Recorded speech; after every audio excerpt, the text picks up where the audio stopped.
So I just got to the movie theater. We are recording another episode of Not So Straight out of the movie theaters, which means we have another queer movie out. Today we're seeing All of Us Strangers. Thank you, Dan. So none of my queer friends would come with me to this movie, so I got the next best thing. All my straight guy friends. Whoa, yeah. Disgusting. Yeah. Thanks.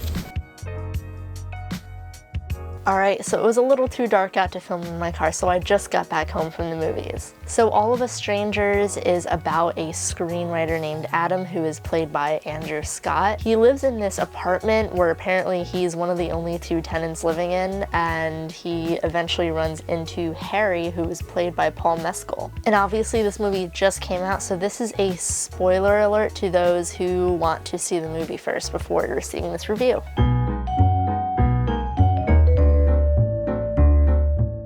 Overall, I just want to say how amazing this film was. I really loved how it was lit and colored in post. The writing was phenomenal and the acting was just great. Andrew Scott and Paul Mescal really did an amazing job portraying their roles, and just the chemistry the two characters had after a certain point in the film was just great. Just a heads up, there are a lot of dark themes that go on throughout this film. It is overall a pretty sad film, especially towards the end. The film covers these really heavy topics such as moving on from loss, healing your inner child, and also just finishing your unfinished business. And like I said, spoiler alert, I was able to call early on in the film that Harry was also not alive, just like Adam's parents. And with Adam's parents, I found it really funny when I realized, because Adam's parents in the film are extremely young compared to the age that Adam is portrayed as, and then a few scenes after we see his parents for the first time, we learn that they are in fact dead, and Adam is imagining these scenarios in his head of him spending Christmas with his parents, just reliving memories, and he even explains later in the film to his deceased mother that he talks to that he plans every single day and all these experience specific things like going to Disneyland together, which they never got to do. But yeah, once I kind of did make the realization that Adam's parents weren't alive, I started the question, well, is Harry real? Is he dead? Does Adam see dead people? Which isn't necessarily the case. I think it's just how Adam copes with death, and he even mentions making up scenarios in his head or just imagining things just to cope. Although this does make me wonder what actually happens when they wind up going to the gay club. I think they do poppers together, so was Adam there by himself, or was the whole scenario just fabricated in his head? This is going to be a short video because usually with Not So Straight Out of the Theater videos we have a second person here, but unfortunately I didn't have any queer friends that could see this with me, so I saw it with all my straight guy friends. This movie is still freshly out in theaters, so therefore I don't want to give too much away, even though I did give that spoiler alert, but we're just going to move on to the ratings. First up is representation. So for representation, I'm giving it an 8.5. It's a pretty solid score for representation, considering that it is about a queer couple in London. I really loved how with Adam's deceased mother and father, he was able to get that closure that he never got, especially when it came to coming out to them, which he never got to do. His mother does ask him, how long have you known? And he goes for a very long time. And he wishes he could have told her, and he finally gets to, even though it isn't a physical form of coming out, it's really in his mind, and it does give him the satisfaction that he needs. And then it also shows his father, he was more worried about coming out to his father, but he was even more accepting than wind up giving him a hug. It was very sweet. They even bring up the topic of how gay marriage is now legal because his mom, before she passed, it wasn't legalized, so now he got to inform her, yeah, I can get married to a guy now, we can have a family.